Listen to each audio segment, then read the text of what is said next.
To'yboshi akamiz, Komiljon akamiz yo'llarda hamrohlikda ham nafasligida Olmaxon opamizni davramizni badiiy markaziga chorlab qolamiz.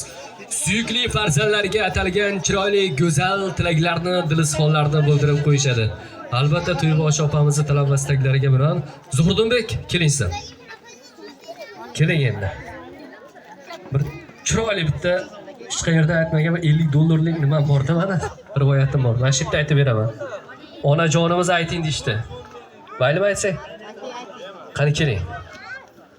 To'yboshi akamiz qanilar? Qani keling yonlarda birgalikda. Biz endi biz o'rtada bir elchi xolosda. To'ylar muborak bo'lsin Zuhridan. Ilohim kelasi yil mana shu shirindan shakan mo'min, soliha farzandlarning otajonlari, onajonlari bo'lsinlar.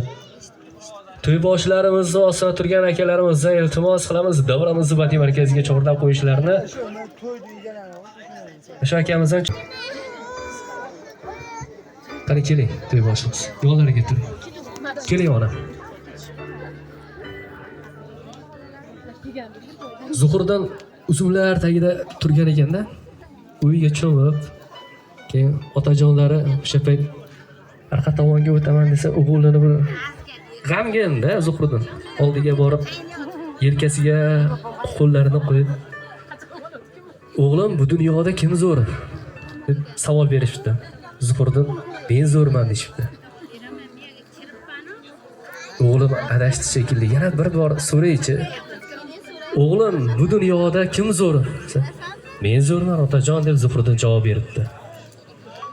Qo'llarini olib, bir ikki qadam orqaga tashlab, bir xo'rsinib, Komiljon akamiz, "Ke, hamma narsa ham bir 3 marta so'raladi-yu.